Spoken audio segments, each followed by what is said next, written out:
자, 그러면은 우리가 세월호 문제를 제대로 풀기 위해서는 세월호를 좀 알아야 되겠죠. 세월호 문제를 알아야 되겠죠. 이게 뭔지.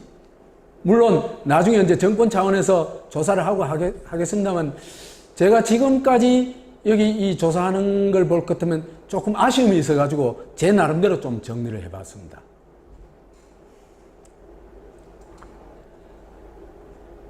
첫 번째로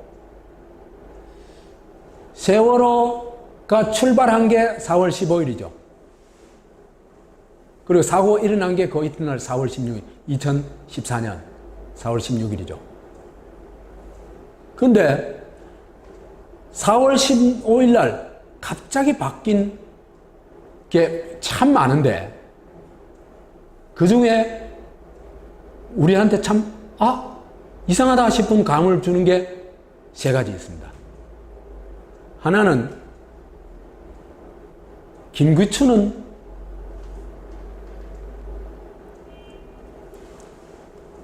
유신의 화신입니다. 유신의 화신.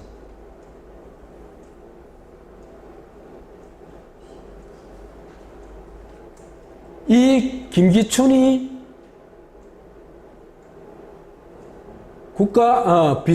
대통령 비서실장이었는데 4월 15일 날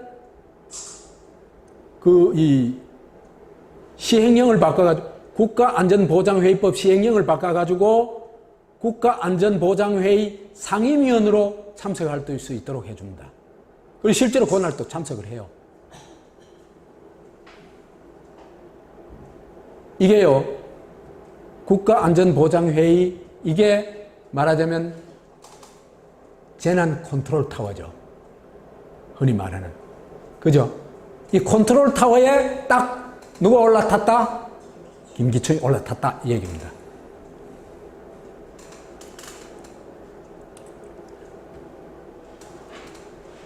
김기춘은 유신헌법을 초안한 사람이고, 중앙정보부 5국장, 이게 최악질이 맞는 자리입니다. 간첩 창조를 제일 잘하는, 그리고 제일 다수한 인물이 이 김기춘입니다. 거의 5년간이나 이 5국장을 맡았어요. 굉장하죠. 그래서 조작, 날조, 공항 사건을 만드는데 타의 추종을 불허하는 지존이다. 이 사람 만든 거 보면요, 민청학년 사건 관련된 사건들을 보면 2차 인혁당 사건, 왜 판결 나자마자 죽여버린 거 있잖아요, 그죠? 그 다음에 문세광 사건. 문세광 사건 같은 거는요, 문세광이 이 저격범인지 아닌지 딱 답이 나오거든요. 뭐가 답입니까? 유경수 머릿속에 있는 총알 보면 딱 답이 나와요. 그렇잖아, 그죠? 총알이 문세광이 총에서 나온 거냐 아니냐, 그거 보면 딱 답이 나오거든요. 그 총알은 싹 어디가 본 게 없어요. 그러고는 문세광을 이제 저격범으로 만들어내죠. 그 다음에 그 악명 높은 강기훈 유서 대필 사건. 한 사람의 인생을 이렇게 완전히 망쳐놨다. 그 다음에 초원복집 사건. 이런 것들의 주도적인 역할을 하거나 여하튼 깊이 관련되어 있던 인물입니다. 그 다음에 또 하나, 4월 15일 날 놀라운 일은요, 1등 항해사 신정훈이라는 사람이 있는데, 이것도 이날 선언법 시행령을 개정해가지고 3조 6을 신설을 해요. 신설해가지고 선장의 선박 조종 지휘를 대행할 수 있는 직원을 규정을 해요. 거기에 1등 항해사를 집어넣습니다. 그 선장이 사실은 당연히 조종을 해야 되잖아요. 그런데 선장을 대신할 수 있는 제도를 만들어 놓은 거예요. 그런데 신정훈이라는 사람이 어떤 사람인지 몰라요, 사실은. 이거 반드시 추적해서 찾아내야 됩니다. 그 다음에 입사 그날 바로 세월호 1등 항해사로 투입이 됩니다. 34살에 세월호 1등 항해사가 되는 게 가능한지 잘 모르겠어요. 그 분야는. 이 1등 항해사인데 딴 사람은 40대더라고요.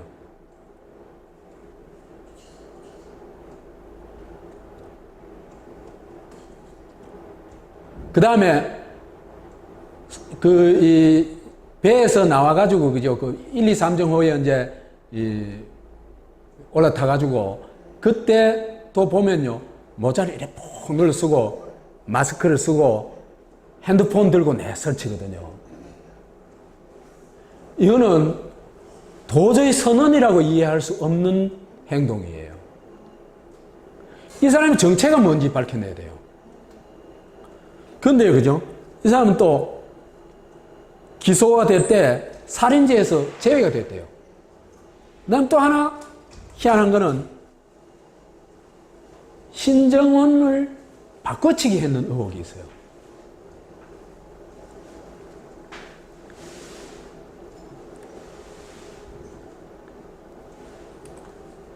요건 하나 국회 출석했을 때 그 사진이고, 신정훈 사진이고, 요거는 그 경찰에 붙잡혔을 때 사진이에요.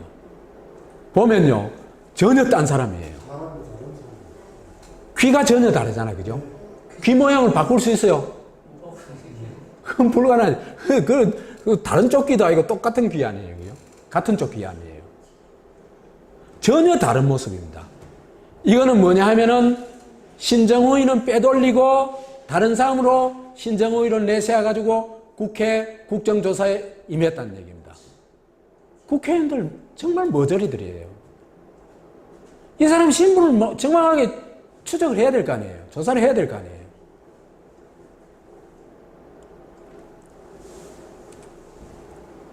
그 다음에 세 번째로 원래 타기로 되어 있던 배가 오하마나호인데 이게 학생들이 거기 배 타러 가가지고야 바뀐 걸 알았어요. 그러니까 누군가 바꿨다는 얘기입니다. 왜 바꿨는지 이유도 전혀 설명이 없어요. 그런데 제일 심각한 게 뭐냐면 세월호가 국정원 관련 배다는 겁니다.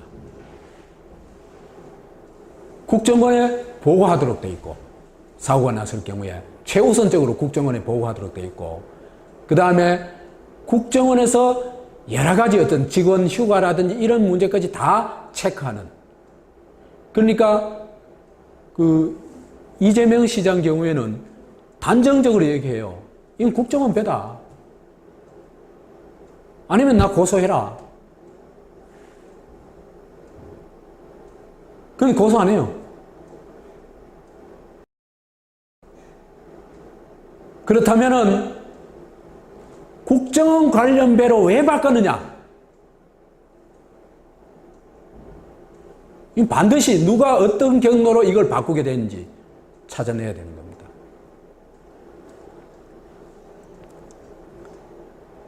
그 다음에 출항을 아주 무리하게 합니다. 화물 적재가요. 허가된 화물 적재량이 987톤인데 2216톤을 실었어요. 이것도 특종의 사람들이 발로 뛰어가지고 이 정확한 톤수를 측정한 겁니다. 2배 넘게 실은 거예요. 이게 왜 이랬을까? 날씨도 안 좋은데.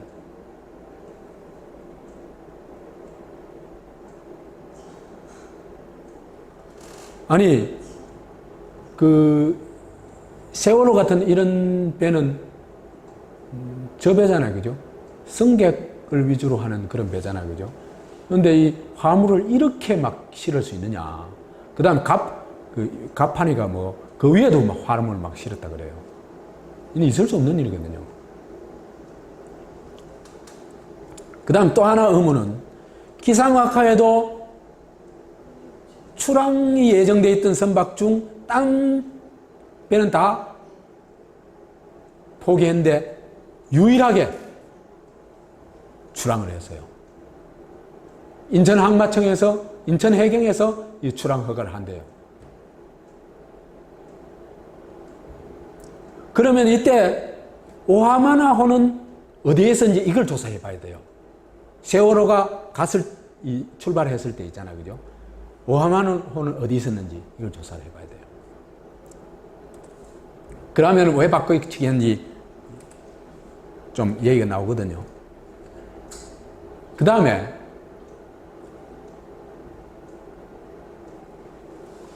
파파이스 95회를 보니까요. 아침 8시, 4월 16일, 아침 8시 이후에 국내외에서, 그죠? 외국에도 다 조사를 했대요. 조사를 해봤더니, 세월호 AIS, 이게 선박 자동 식별 장치라는 건데, 이게 이제 자동으로 다 계속 되는데, 이거는 전원을 꺼버리면 당연히 꺼지겠죠. 그런데 이거는 끄지 않는 한은 고장 나거나 그렇지 않은데요. 왜 그러냐면 이건 절대적으로 중요한 거니까. 근데 이게 8시 이후에 싹 꺼져 버렸어요. 이거는 여러 증언들이 다 그래 나와요.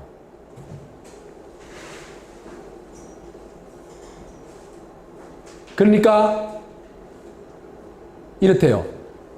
이걸 겨눠놓으면 이 배에서는 세계의 모든 배들을 위치를 알 수 있대요. 반면에 여기서 겨눠놓으면 딴 배들도 이 배의 위치를 알 수 있대요. 그러니까 뭘 숨긴 겁니까? 자기 위치를 숨긴 거죠. 왜 숨겼을까? 그건 아직 모름.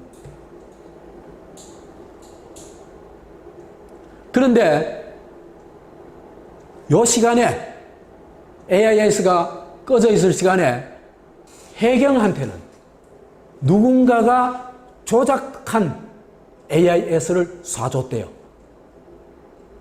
그러니까 사실은 배가 안 가고 있었는데 이 시간에 어떻게 됐냐 하면은 해경의 그 AIS에는 18노트로 달리는 걸로 나와 있대요. 그러니까 이거는 거대한 팀이 있다는 얘기죠. 그죠? 전문가를 포함한 이걸 조작할 수 있는 거대한 팀이 있다는 얘기입니다.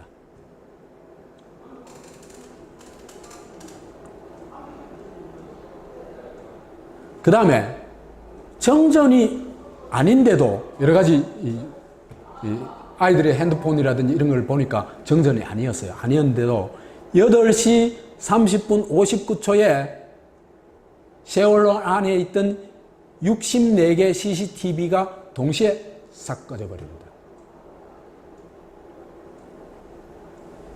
세월호 내부를 보여줄 수 없다 이거겠죠. 누가 했을까? 이런 일 있잖아요. 그죠? 이런 일은 누가 했을까? 여하튼 확실한 거는 선원들이 한 건 확실합니다. 선원이 아니고 승객이 했다거나 그럴 가능성은 하나도 없죠.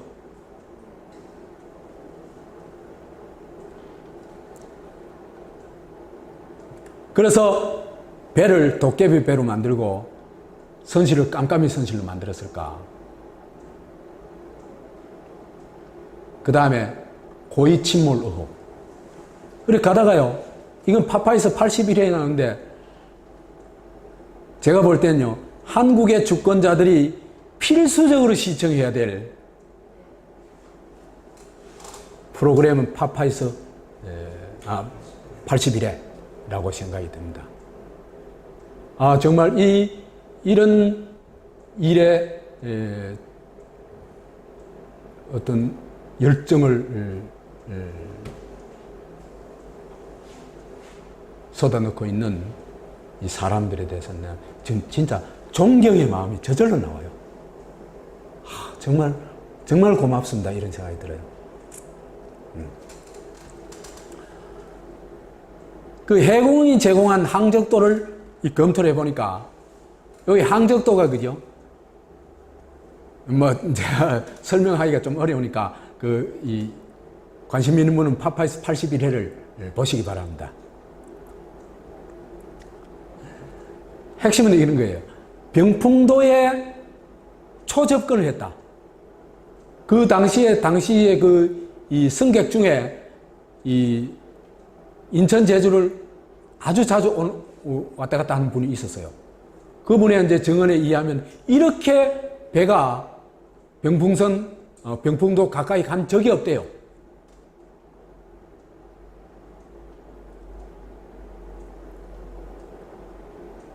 근데 그죠? 이거는 여기 이 세월호만 그랬던 게 아니에요. 옛날에 천안함 있죠? 천안함 때도 있잖아요. 백령도 주민들의 증언들을 보면요. 초계정이 저렇게 깊이 들어온 적이 없대요. 그거는 반드시 배가 그죠? 자초할 수밖에 없는 지역이래요.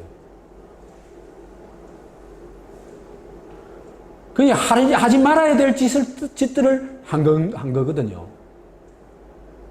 그래서 여기서 해석을 해보니까 그 항적도를 추적해가지고 해석을 해보니까 닻을 내리고 이게 배가 가라앉도록 하기 위해 가지고 전속력으로 달려가지고 그 밑에 해저산에 있잖아요. 그죠? 해저산 등고선에 부딪혀가지고 침몰시켰다. 이렇게 보는 겁니다.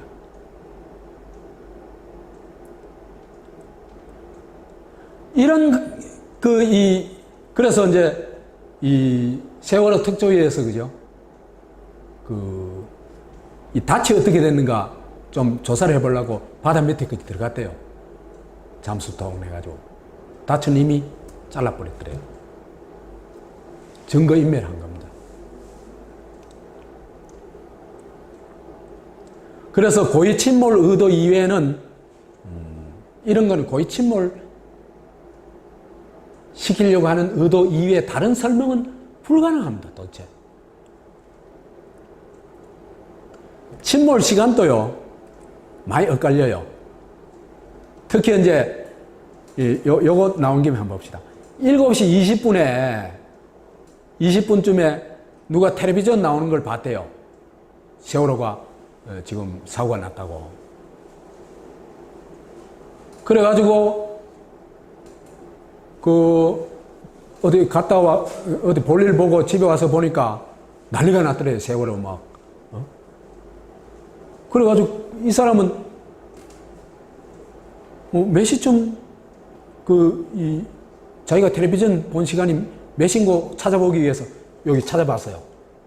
찾아봤더니 KBS의 굿모닝 대한민국 2부 요 프로그램이 이렇게 나와 있더래요. 저작권 가계로 다시 보기가 중단되었습니다. 여러분의 양해를 부탁드립니다. 그러니까 침몰 시작 시간을 알 수 있는 증거를 이렇게 없애버린 겁니다.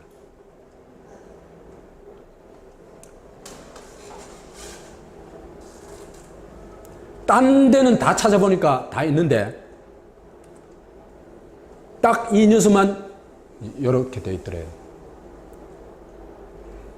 이 프로그램만. 그 다음에 KBS 트위터에도 7시 20분에 침몰한다는 하는 게 뜬 적이 있어요. 왜 이래 시간을 해경은 8시 55분에 처음 신고를 받았다 그러거든요. 그러니까 실제로 이거하고는 1시간 반 이상 차이가 나지 않습니까? 1시간 반 정도 차이 나지 않습니까? 왜 그랬을까? 그거는 앞으로 밝혀내야 될 일이겠죠.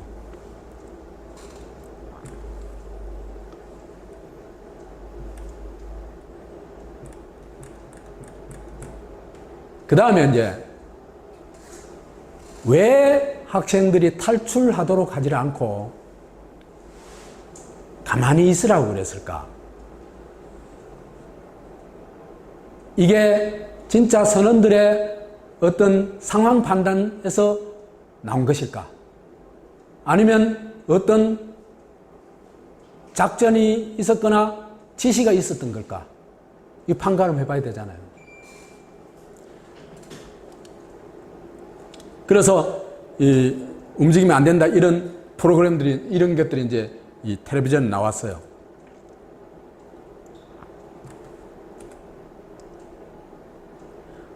그래서 10시 15분에 이르러서야 여객선 침몰이 임박했으니 바다로 뛰어내릴 준비하라는 방송이 나왔대요. 이때는 이미 늦었대요.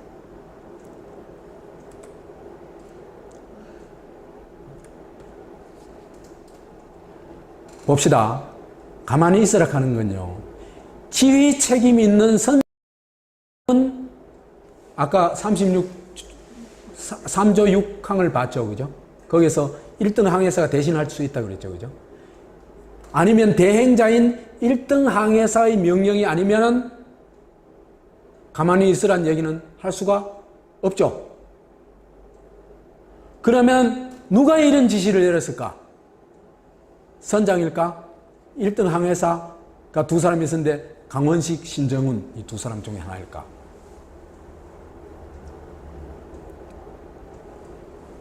근데요, 이 선원들이 9시 38분에 탈출을 해요. 123정으로 옮겨 타죠. 옮겨 타는데 그때도 승객한테는요, 계속해서 가만히 있으라 방송을 했어요. 그게 무슨 뜻인지 이따 또 얘기를 합시다.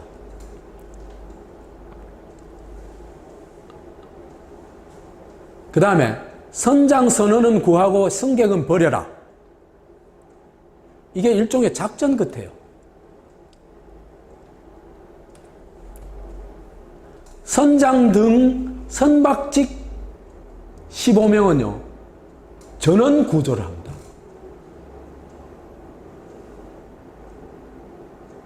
우리 123정이 어떻게 구조하는지 봤죠? 구조라기보다 귀환을 이제 영접하는 거죠. 아니, 구조를 하려고 했던 배는 어디로 가야 됩니까? 뒤쪽에 가야 되죠. 근데 여기 가가지고 이 사람들 내려오는 걸 기다렸다는 얘기입니다. 그리고 이 사람들하고 약조가 돼 있었다는 얘기죠. 또 이 사람들이 팬티쇼까지 해요. 선장이 그 팬티 입고 나왔죠. 왜 그랬을까? 선원이 아닌 것처럼, 승객을 구조하는 것처럼 보이기 위하기 위해 가지고. 이 사람들은 그죠? 잔대가리를 굴리는데 그거는 웬만한 네티즌은 다 알아차릴 수 있는 수준의 사기를 치고 있는 거예요.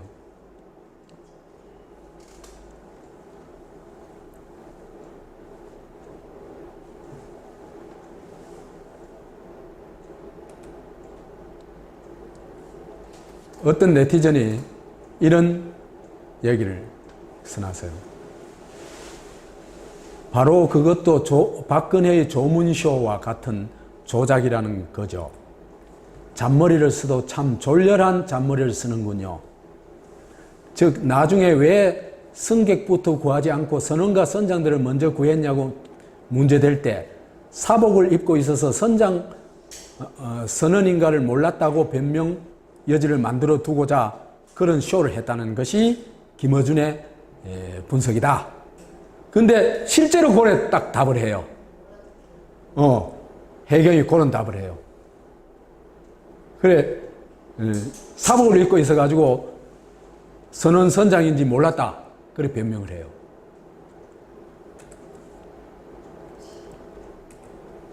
더구나 그죠? 이 조작의 또 하나의 그 어떤 아주 어떤 정말 이럴 수 있냐 하는 장면이 그죠? 선장을 해경 간부 집에 과장 집에 데려가서 자죠. 그게 있을 수 있는 일입니까? 더구나 그래 놔놓고는 고집 앞에 CCTV를 싹 삭제해버렸어요.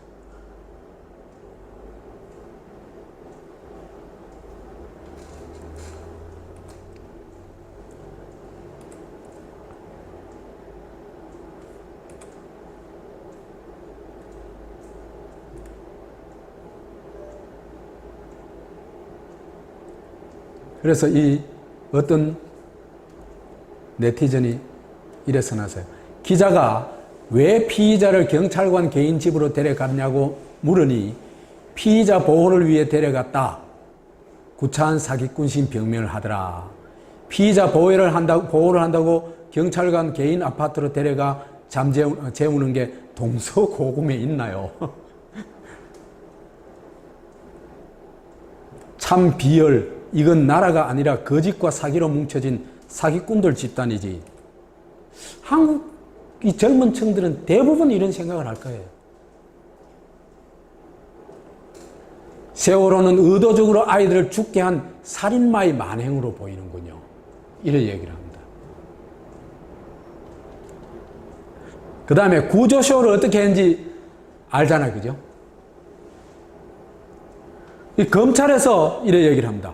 해경이 도착한 즉시 배에 들어갔다면 모두를 구조하는 것도 가능했을 거라고 검찰이 결론을 내렸다. 이래요. 우리나라 한국의 검찰이 이런 결론까지 내립니다. 그 정부의 사냥개 노릇하는 검찰이 이렇게 결론을 내립니다.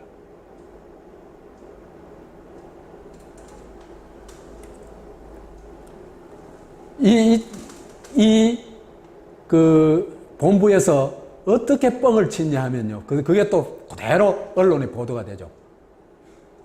17일 06시 현재 선박 169척 및 항공기 29대, 잠수요원 512명, 해경 283, 해군 229, 동원, 해수부 장관 밤생 수색 지시. 완전히 막 바다를 뒤덮은 것 같이 얘기하죠.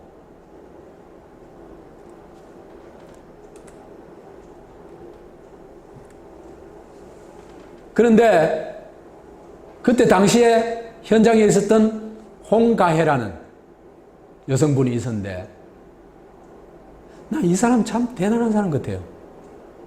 우리 한국에 그죠? 정말 괜찮은 사람들 그래도 많아요, 아직.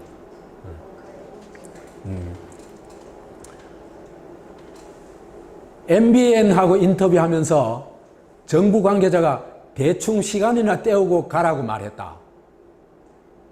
정부가 이 짓 하고 있어요.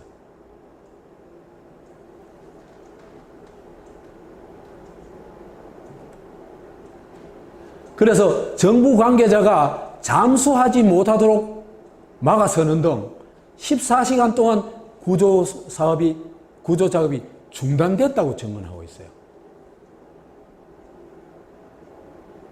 그래가지고 홍가혜가 MBN에, 저도 이걸 봤거든요. MBN 화면에서 봤거든요. 그래가지고 막 그때부터 홍가혜를 정신병자로 만드느라고 이제 막 난리가 났어요. 그래가지고 구속됐죠. 결국은 무죄 판결이 나왔죠. 한 인간을 이렇게 괴롭힙니다. 제대로 양심을 가지고 활동하는 사람 이렇게 괴롭혀요.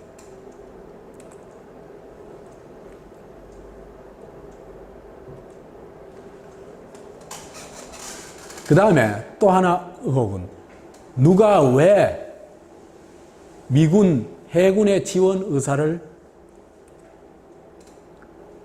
막아버렸냐.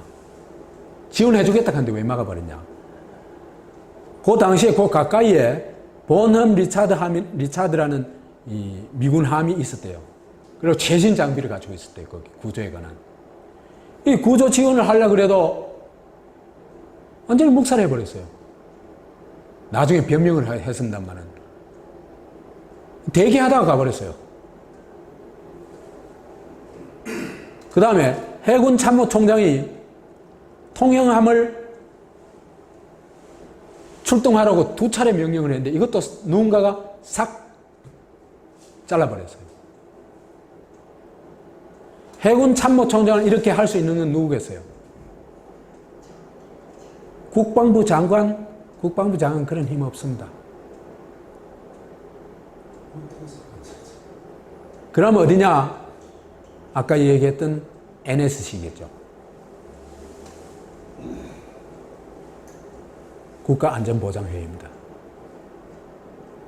그럼 누가 했을까? 답이 딱 나오죠.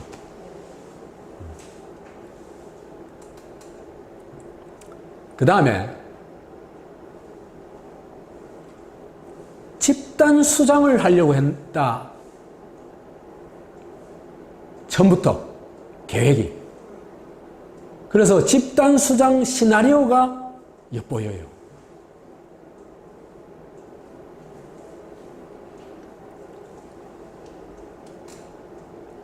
(9시 38분에) 선장 등 선원 15명을 구출하는데, 이때 그죠? 탈출하면서 학생들 배에서 나가요! 이 한마디면 그죠? 다 구조할 수 있었습니다.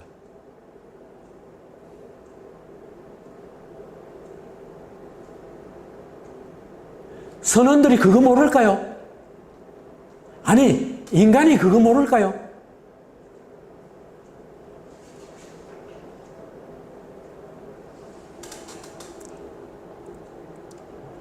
이들도 사람인데 단 한 사람도 아이들한테 위험을 고지하거나 나가자고 얘기를 하지 않았습니다. 이거는 있을 수 없는 일이잖아요. 상식적으로. 결국 몰살 시나리오가 있었다는 얘기입니다.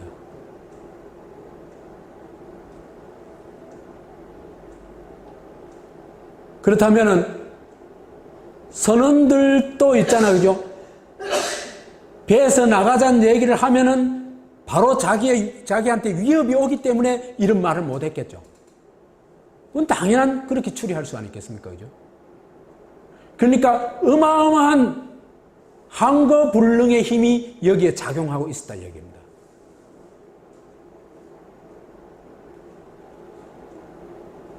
그렇다면은 선원들하고 해경은 기획 몰살의 하수인이고 공범이라고 추정할 수밖에 없습니다.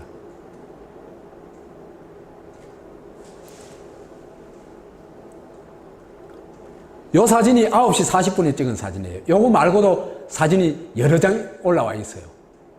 이 뭡니까? 애들 지금 뭐 하고 있어요, 지금? 편안하게 있죠? 그렇죠, 그죠?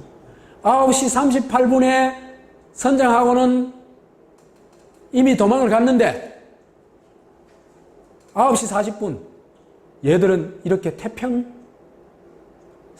앉아 있어요.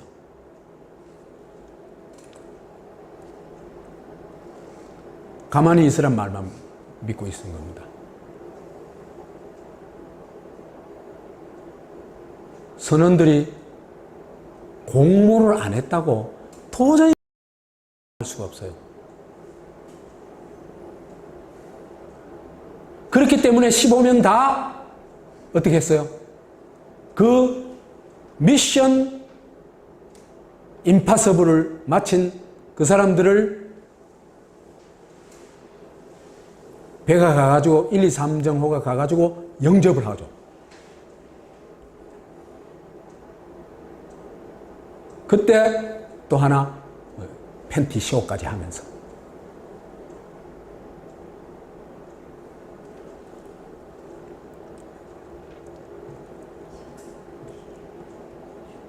세월호 기승전결 1년의 과정, 누군가 침몰 계획을 수립했다는 의심을 안 가질 수가 없어요. 왜? 배 바꿔 친 거, 쭉 지금까지 얘기한 거로 봐가지고, 그죠? 그 다음에 두 번째 단계로 이 계획을 하고 난 다음에, 그 다음에 배를 바꿔치고 화물을 정말 아닌 말로 이빠이 두 이빠이 싣고 고의 침몰을 시키고 여기까지 2단계라고 얘기할 수 있습니다. 그 다음에는 집단 수장을 하죠. 구조를 못하게 합니다. 그래서 배가 아예 저 뒤쪽으로 가지도 않아죠. 구조하는. 거기에 누구만 있었습니까? 어선들이 가가지고 구조했죠. 그것도 그죠. 어선들도 배에 접근하는 정도밖에 안 되니까 위험을 느끼고 안에서 뛰쳐나온 애들 있잖아, 그죠? 걔들만 산 겁니다. 가만히 있으라에 순응한 애들은 다 죽은 겁니다. 가만히 있으라를 거부한 아이들은 다 살았습니다.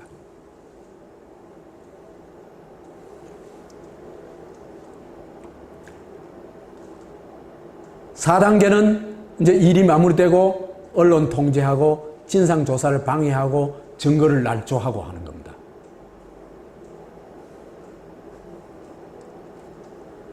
이 총괄을 누가 하겠냐? 한국에서 그죠? 이런 일의 총괄은요, 대통령 아니면 국정원장 아니면 이 두 사람 이외에는 이런 걸 총괄할 수 있는 사람이 없습니다. 불가능합니다. 위치로 봤을 때. 우선 1, 4단계 관리를 총괄 관리해야 되고, 미군의 지원 요청을 거부하고 해군 참모총장 명령을 묵살하고 선언과 해경을 완벽하게 통제할 수 있고, 이거는 막강한 절대 권력이 아니면 불가능하겠죠. 그렇겠죠. 거기다가 정부 민간기관에서 있잖아, 그죠? 이 파파이스를 보니까 쟤들이 아예 증거를 완전히 날조를 해요.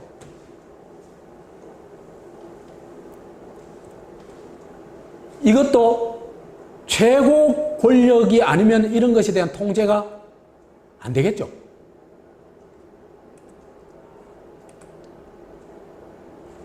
이 세 가지를 총괄할 수 있는 위치는 하나는 대통령, 하나는 국정원장, 하나는 X. 뭔지 모르지만 X라는 위치도 있을 수 있습니다.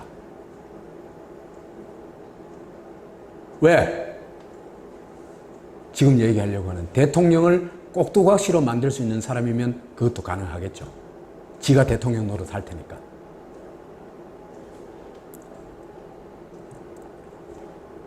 꼭두각시 쇼를 박근혜. 근데요, 박근혜는요, 이 전 과정에서요, 사실은 아무 역할도 못해요. 그냥 시킨 대로 해요.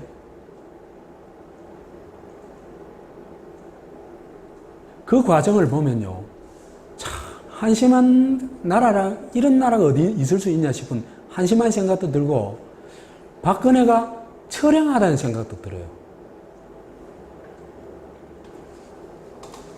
그 예들을 좀 들어봅시다. 구명조끼도 못 찾느냐? 이제 그날 사고가 난 다음에 한 8시간 후에 박근혜가 이제 이 상황실에 가가지고 이런 질문을 합니다. 구명조끼를 학생들은 입었다고 하던데 그렇게 발견하기가 힘듭니까?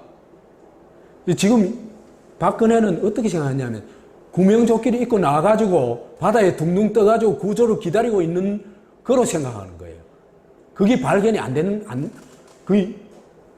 되고 있는 거니까 이래 말하는 겁니다.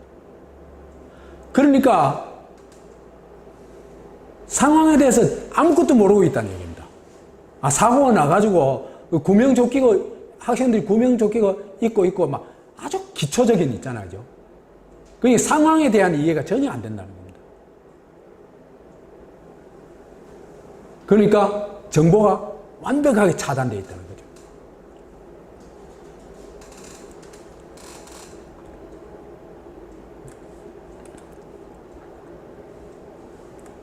그 다음에요.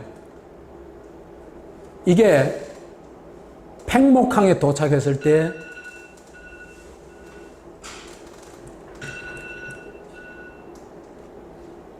박근혜의 사진입니다. 참 대단하죠. 이 사람이 제정신일까? 정상적인 사람일까?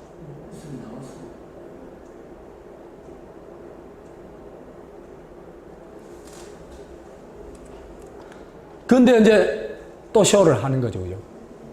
목포에 있는 방금 구조한 애를 있잖아. 그죠? 애 이름이 뭐더라?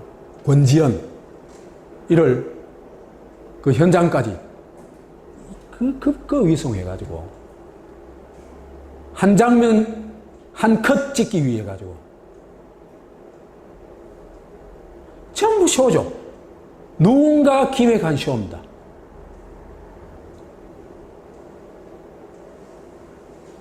정상적인 사회라면은 도저히 있을 수 없는 일이죠. 그 여기 이제 얼굴 시다듬어 주는 겁니다. 이거 얼굴 한번 시다듬어 주려고 그 사진을 한번 한 컷 만들어 가지고 언론에 배포하려고 그 짓을 한 겁니다.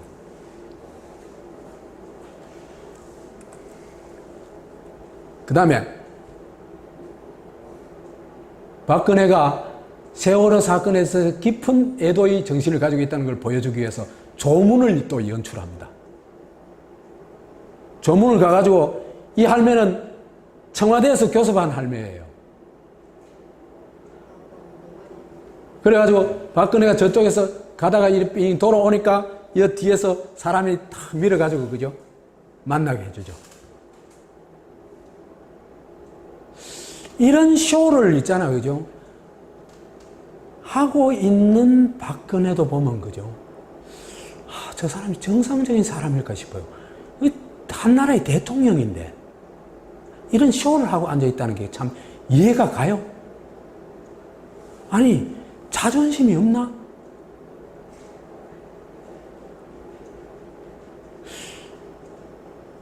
완전 괴뢰 같아요, 괴뢰.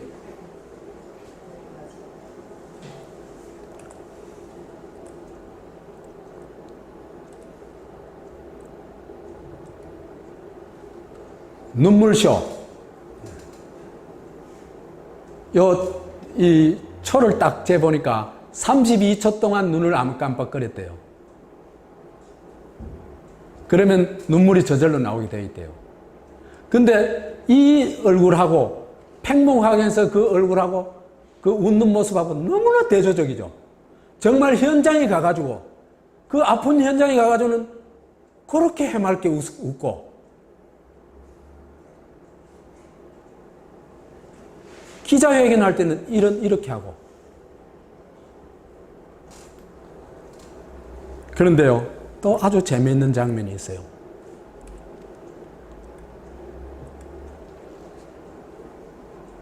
이 사람 누군지 알죠?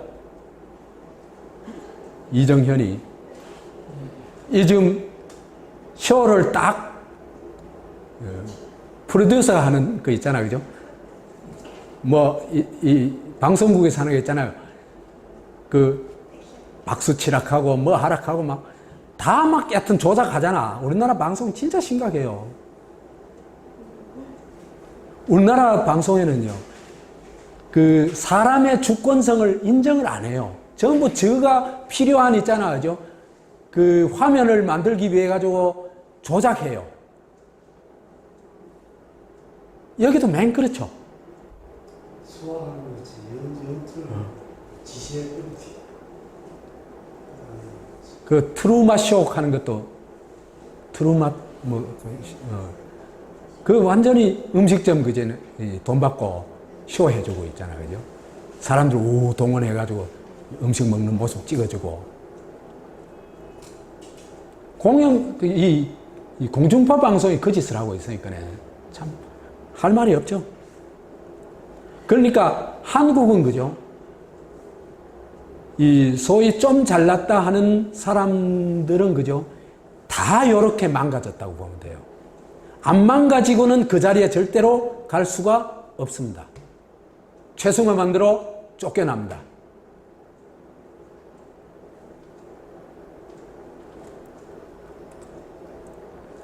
그 다음에 유병헌을 잡아라고 박근혜가 나섰죠. 팔부도 거치고 나섰죠. 그래서 상식적으로 도저히 납득할 수 없고 용납할 수 없는 살인과도 같은 행위다. 이렇게 얘기를 했거든요. 아니, 이 대통령이 지금 무슨 그 하나님이야, 판사야. 대통령이 이래 나서면 안 되거든요. 대통령의 한마디가 얼마나 무시무시한데요. 그럼 이게는 뭐냐면 쟤를 살인자로 죽여라 이 얘기거든요.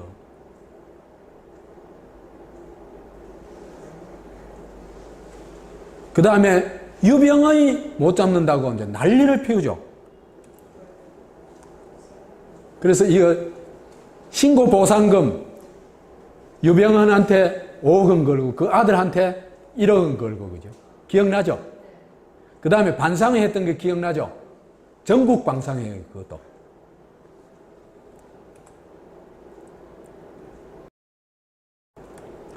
유 씨를 아직도 못 잡고 있는 건 말이 안 된다. 모든 수단과 방법을 검토해서 법의 심판을 받도록 해야 한다. 이건 물론 누가 써준 거겠죠, 그죠? 써준 게지만은 대통령이 이렇게 예단을 하면요. 정말 심각합니다. 그래서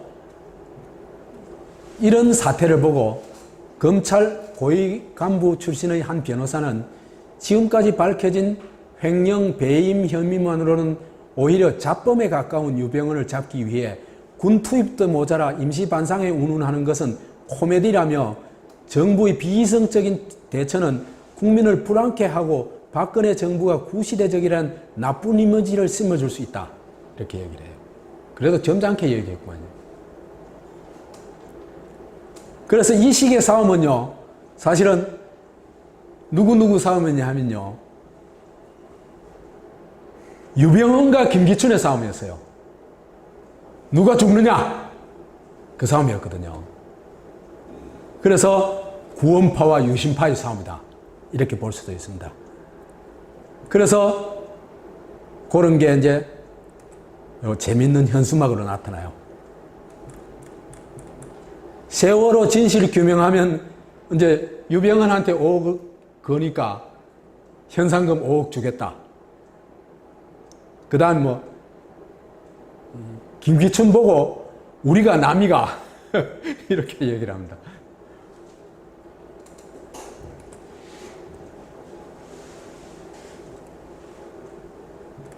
그래서 이런 대통령을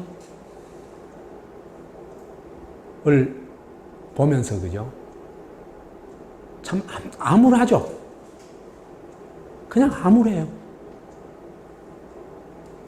그래서 진짜 세월호 문제를 제대로 해결할 수 있는 진짜 대통령이 지금 이 시기에 절실하게 필요하다. 그래 얘기를 할 수 있을 것 같습니다. 저는요, 민주당, 정의당, 세월호 문제를 자기 문제로 끌어안고 풀어나갈 능력과 의지 전혀 없다고 보고 있습니다.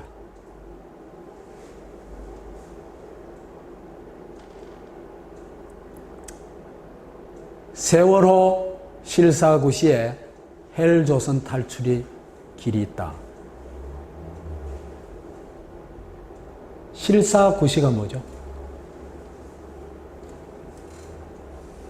사실을 조사하고 해석해가지고 옳은 것을 구한다. 이 얘기입니다. 그래서 세월호의 진상조사를 통해가지고 세월호가 안고 있었던 문제들을 정말 제대로 해결한다. 이런 뜻입니다. 저는 한국에 있어서 그죠? 제일 중요한 것이 실사구시라고 생각을 해요. 한국은요, 가라공화국이에요, 가라공화국. 가라가 판을 쳐요. 가라가 판을 치는 어떤 극단적인 예가 이번에 또 나왔죠. 뭐 나왔습니까? 크리에이티브 코리아. 크리에이티브 프랑스를 딱 이제 프랑스를 코리아로 딱 바꿔가지고 그래 해놔놓고는 표절 아니다 그러고 참 어이가 없어요. 그 다음에 기업이고 어디고 가라가 판치지 않는 곳이 없습니다. 진실이 있는 곳이 없습니다. 한국에. 그래서 그죠? 그 또 하나의 압권이 뭐였냐 하면요. 표지가리 저서라는 겁니다. 남이 그죠? 수십 년 연구해가지고 만들어 놓은 저서를 그죠? 저서에다가 표지를 띠뿌리고 새 표지를 딱 깔아놔놓고 자기 이 저자명을 자기 이름을 딱 얹어가지고 자기 저서로 만들어 놓는 겁니다. 그런데 더 웃기는 건요. 이 표지가리 저자들 중에 대부분이 처벌을 안 받았어요. 참 어이가 없죠. 그건요. 학계에서 영구 처방돼야 돼요. 그런 사람은요. 뿐만 아니라 교육계에서 발을 못 들도록 하고 감옥을 보내야 돼요.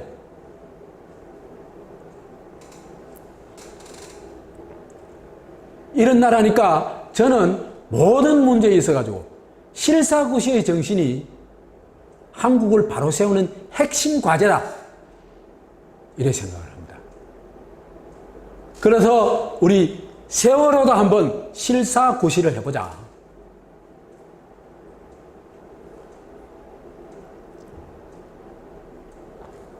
아까도 얘기했다시피 광주 학살을 해결하지 못하면은 실사구시하지 못하면은 민주한국은 없다. 그죠? 그리고 생지옥을 벗어날 수 없다. 근데 여기에서도 마찬가지입니다. 세월호의 실사구시 없이는 우리는 절대 헬조선에서 탈출할 수가 없다. 그래서 진상규명을 해야 되는데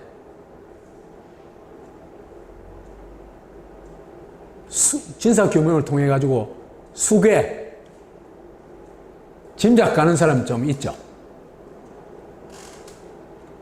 간부 범죄 가담 조직 기관 협력자라는 거는 그죠? 가짜 그 외에 저 뭐예요? 증거들 조작해내는데 협력한 사람들 있잖아요, 그죠? 이 정부기관이든지 이 민간기관이든지 있어요, 그 사람들. 정부의 하수인이 돼가지고. 아무것도 힘들다. 예. 이 사람들까지 전부 진실규명을 해가지고 찾아내야 됩니다. 그 다음에 처벌과 조치를 해야 되는데, 고위침몰 기획수장은 사실은 그죠? 나치보다도 더 비인간적이에요.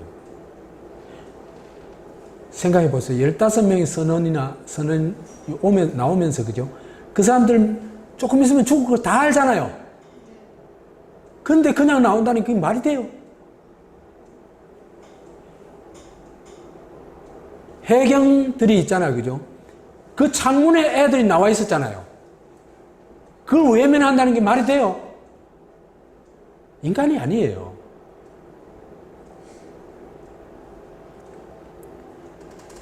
이런 반인륜적 범죄는, 이런 범죄는 반인륜 범죄로 다스려야 돼요.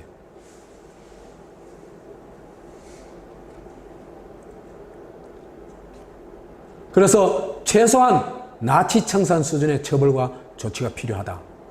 국가정보와는 지금까지 연관성으로만 봐도 당연히 해체를 해야 됩니다. 혁파를 해야 됩니다. 혁파. 그 다음에 또 하나는 실사구시에서 있잖아요. 그죠? 정말 세월호 문제의 진정한 해결은 뭐겠어요? 이런 사람의 생명과 생명을 보호하고 안전을 보장하는 거겠죠. 그래서 사람 안보 시스템을 구축하는 것이야말로 세월호 문제의 근원적 해결책이다. 이런 얘기를 할 수 있을 것 같습니다.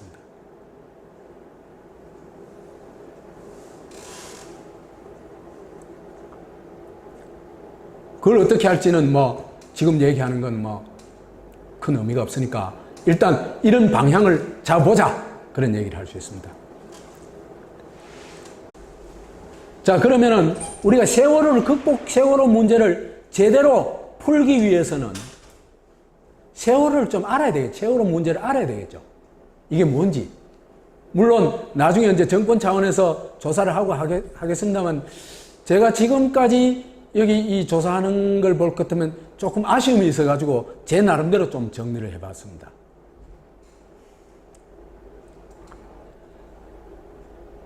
첫 번째로 세월호가 출발한 게 4월 15일이죠. 그리고 사고 일어난 게 그 이튿날 4월 16일, 2014년 4월 16일이죠. 근데 4월 15일 날 갑자기 바뀐 게 참 많은데 그 중에 우리한테 참 이상하다 싶은 감을 주는 게 세 가지 있습니다. 하나는 김기춘은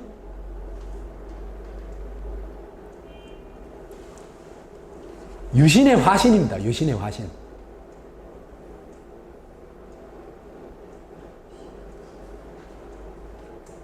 이 김기춘이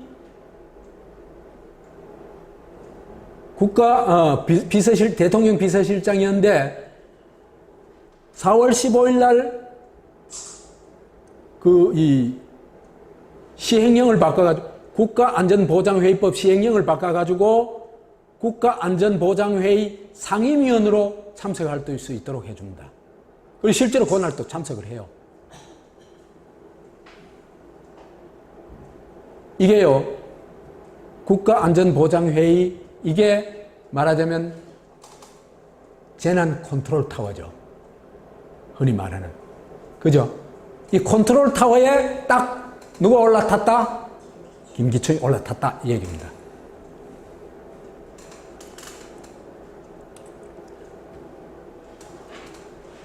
김기춘은 유신헌법을 초안한 사람이고 중앙정보부 5국장, 이게 최악질이 맞는 자리입니다. 간첩 창조를 제일 잘하는, 그리고 제일 다수한 인물이 이 김기춘입니다. 거의 5년간이나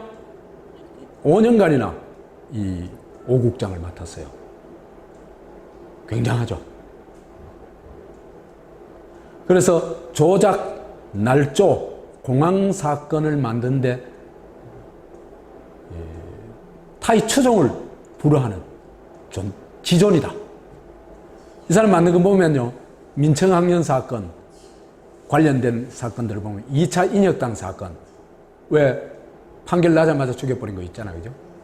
그 다음에 문세광 사건. 문세광 사건 같은 거는요, 문세광이 이 저격범인지 아닌지 딱 답이 나오거든요. 뭐가 답입니까? 유경수 머릿속에 있는 총알 보면 딱 답이 나와요. 그렇잖아, 그죠? 총알이 문세광이 총에서 나온 거냐 아니냐, 그거 보면 딱 답이 나오거든요. 그 총알은 싹 어디가 본 게 없어요. 그러고는 문세광을 이제 저격범으로 만들어내죠. 그 다음에 그 악명 높은 강기훈 유서 대필 사건. 한 사람의 인생을 이렇게 완전히 망쳐놨다. 그 다음에 초원복집 사건. 이런 것들의 주도적인 역할을 하거나 여하튼 깊이 관련되어 있던 인물입니다. 그 다음에 또 하나 4월 15일 날 놀라운 일은요, 1등 항해사 신정훈이라는 사람이 있는데 이것도 이날 선언법 시행령을 개정해가지고 3조 6을 신설을 해요. 신설해가지고 선장의 세월호 안에 있던 64개 CCTV가 동시에 싹 꺼져버립니다. 세월호 내부를 보여줄 수 없다 이거겠죠. 이거 누가 했을까? 이런 일 있잖아, 그죠? 이런 일은 누가 했을까? 여하튼 확실한 거는 선원들이 한 건 확실합니다. 선원이 아니고 뭐 승객이 했다거나 그럴 가능성은 하나도 없죠.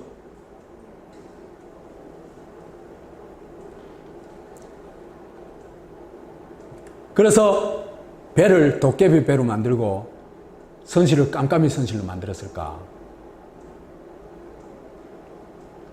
그 다음에 고의 침몰 의혹.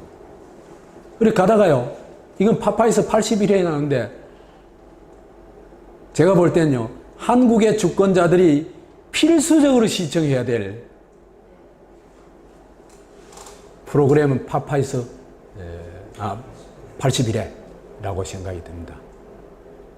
아, 정말 이런 일에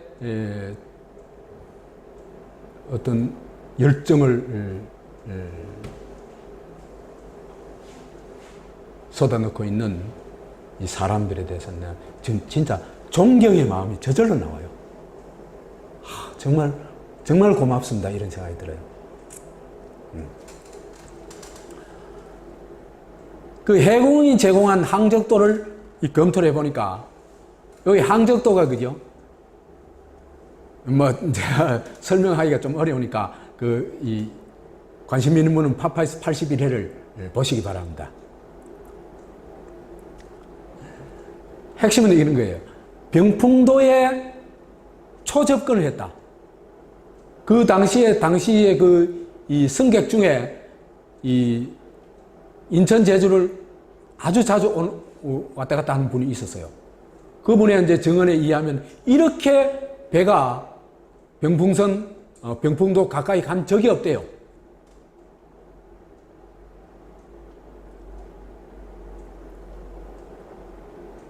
근데 그죠? 이거는 여기 이 세월호만 그랬던 게 아니에요. 옛날에 천안함 있죠? 천안함 때도 있잖아요. 백령도 주민들의 증언들을 보면요, 초계정이 저렇게 깊이 들어온 적이 없대요.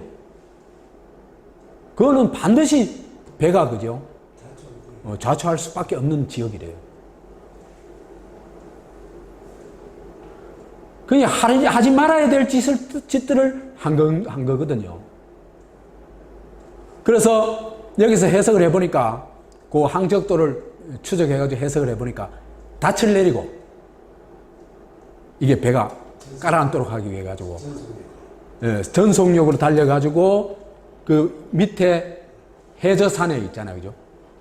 해저산 등고선에 부딪혀가지고, 침몰시켰다. 이렇게 보는 겁니다.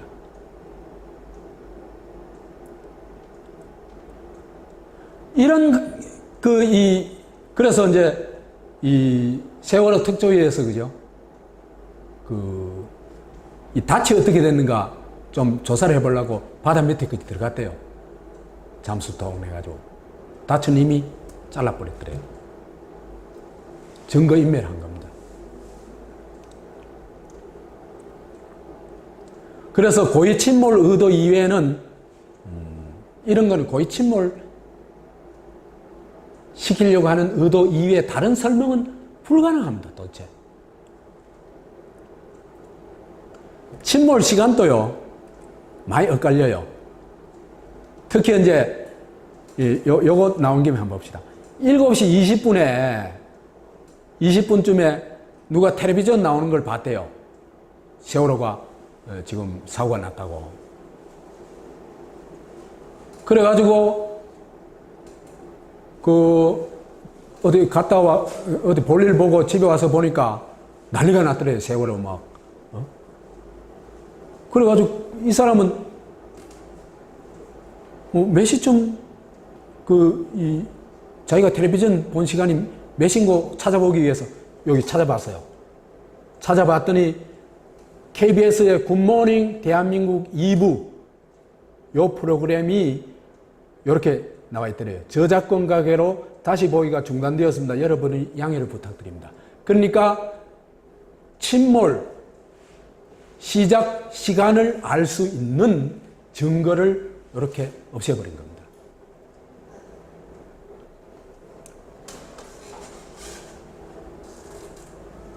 딴 데는 다 찾아보니까 다 있는데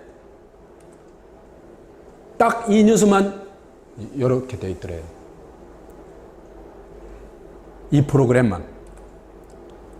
그 다음에 KBS 트위터에도 7시 20분에 침몰한다는 게 뜬 적이 있어요. 왜 이래 시간을 해경은 8시 55분에 처음 신고를 받았다 그러거든요. 그러니까 실제로 이거하고는 1시간 반 이상 차이가 나지 않습니까? 1시간 반 정도 차이 나지 않습니까? 왜 그랬을까? 그거는 앞으로 밝혀내야 될 일이겠죠.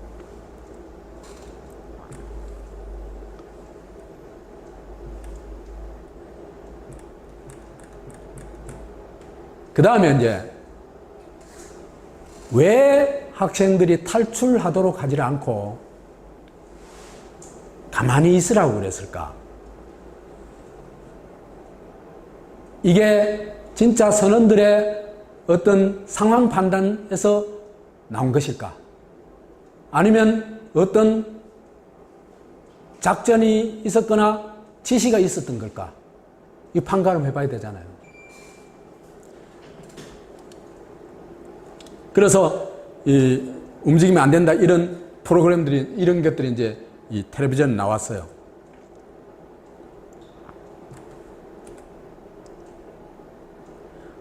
그래서 10시 15분에 이르러서야 여객선 침몰이 임박했으니 바다로 뛰어내릴 준비하라는 방송이 나왔대요. 이때는 이미 늦었대요.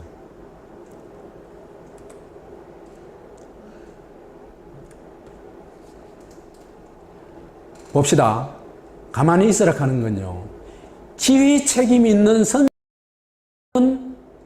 아까 3조 6항을 봤죠. 그죠? 거기서 1등 항해사가 대신할 수 있다고 그랬죠. 그죠? 아니면 대행자인 1등 항해사의 명령이 아니면 가만히 있으란 얘기는 할 수가 없죠. 그러면 누가 이런 지시를 내렸을까? 선장일까? 1등 항해사가 두 사람이 있었는데 강원식, 신정훈 이 두 사람 중에 하나일까?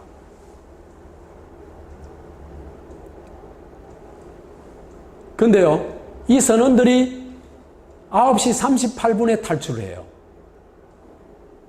123정을 옮겨 타죠. 옮겨 타는데 그때도 승객한테는요, 계속해서 가만히 있으라 방송을 했어요. 그게 무슨 뜻인지 이따 또 얘기를 합시다.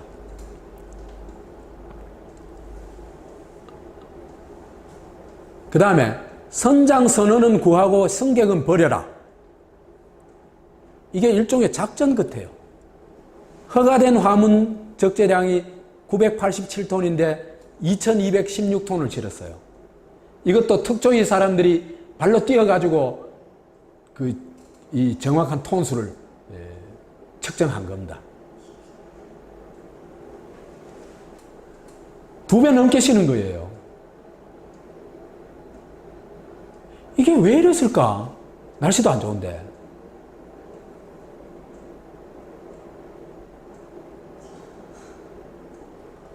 아니, 세월호 같은 이런 배는 저 배잖아요. 그죠? 승객을 위주로 하는 그런 배잖아요. 그죠? 그런데 이 화물을 이렇게 막 실을 수 있느냐.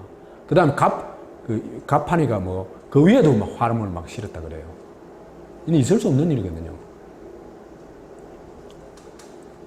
그 다음 또 하나 의문은 기상학하에도 출항이 예정되어 있던 선박 중 딴 배는 다 포기했는데 유일하게 출항을 했어요. 인천항마청에서, 인천해경에서 이 출항 허가를 한대요. 그러면 이때 오하마나호는 어디에서인지 이걸 조사해 봐야 돼요. 세월호가 출발했을 때 있잖아, 그죠? 오하마나호는 어디 있었는지 이걸 조사를 해봐야 돼요. 그러면 왜 바꿔치기 했는지 좀 얘기가 나오거든요.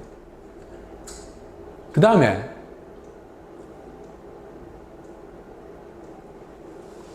파파이스 95회를 보니까요.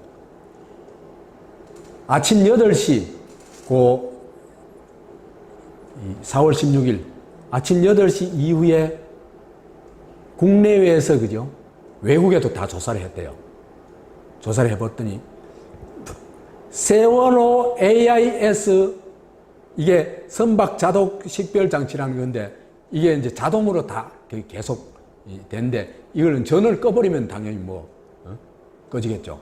그런데, 이거는 끄지 않는 한은 고장 나거나 그렇지 않은데요. 왜냐면 이건 절대적으로 중요한 거니까. 근데 이게 8시 이후에 싹 꺼져 버렸어요. 이거는 여러 증언들이 다 그래 나와요.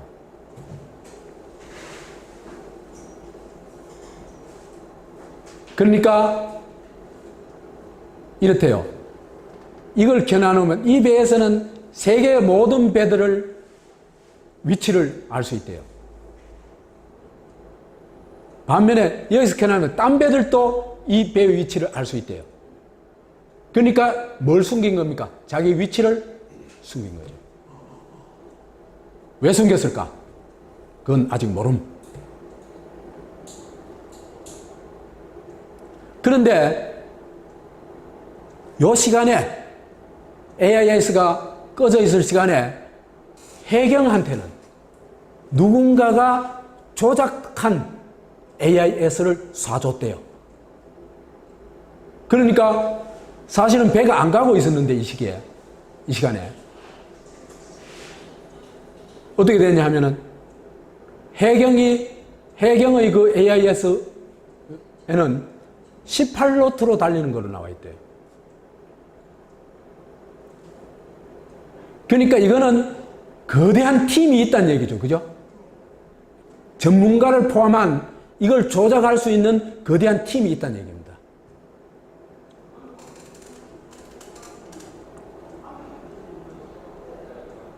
그 다음에 정전이 아닌데도 여러 가지 아이들의 핸드폰이라든지 이런 걸 보니까 정전이 아니었어요. 아니었는데도 8시 30분 59초에 선박 조종 지휘를 대행할 수 있는 직원을 규정을 해요.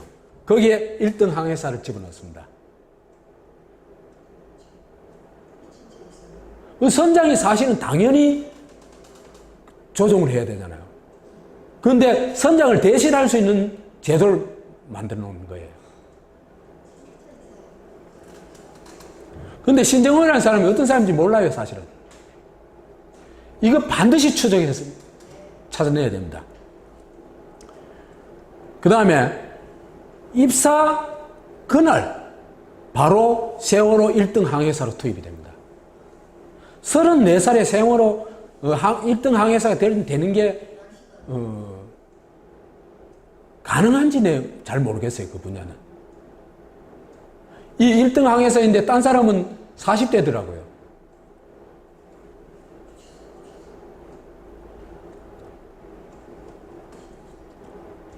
그 다음에 이 배에서 나와가지고 그죠? 그 1, 2, 3정호에 이제 올라타가지고 그때 또 보면요 모자를 이렇게 푹 눌러 쓰고 마스크를 쓰고 핸드폰 들고 설치거든요.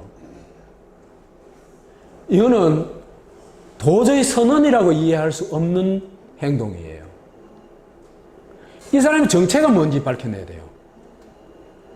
그런데요, 그죠? 이 사람은 또 기소가 될 때 살인죄에서 제외가 됐대요. 그다음 또 하나 희한한 거는 신정원을 바꿔치기 했는 의혹이 있어요.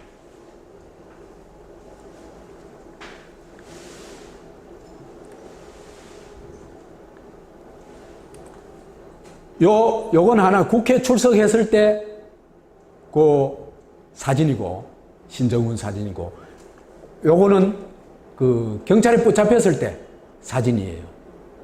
보면요, 전혀 딴 사람이에요. 귀가 전혀 다르잖아요, 그죠? 귀 모양을 바꿀 수 있어요? 그건 불가능하죠. 그 다른 쪽 귀도 아니고 똑같은 귀 아니에요, 그죠? 같은 쪽 귀 아니에요. 전혀 다른 모습입니다. 이거는 뭐냐 하면은 신정호의는 빼돌리고 다른 사람으로 신정호의를 내세워가지고 국회 국정조사에 임했다는 얘기입니다. 국회의원들 정말 머저리들이에요. 이 사람 신분을 정확하게 추적을 해야 될 거 아니에요. 조사를 해야 될 거 아니에요.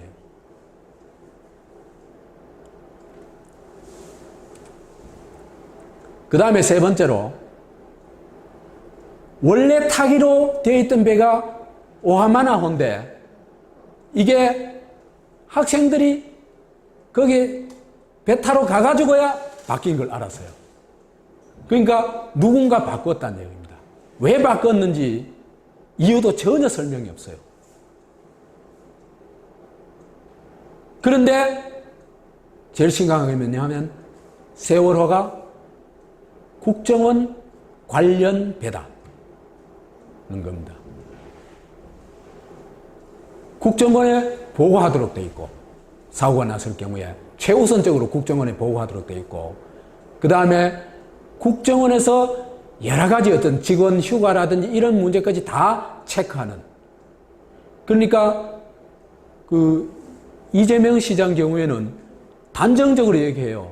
이건 국정원 배다. 아니면 나 고소해라. 그건 고소 안 해요. 그렇다면은 국정원 관련 배로 왜 바꿨느냐? 이건 반드시 누가 어떤 경로로 이걸 바꾸게 되는지 찾아내야 되는 겁니다.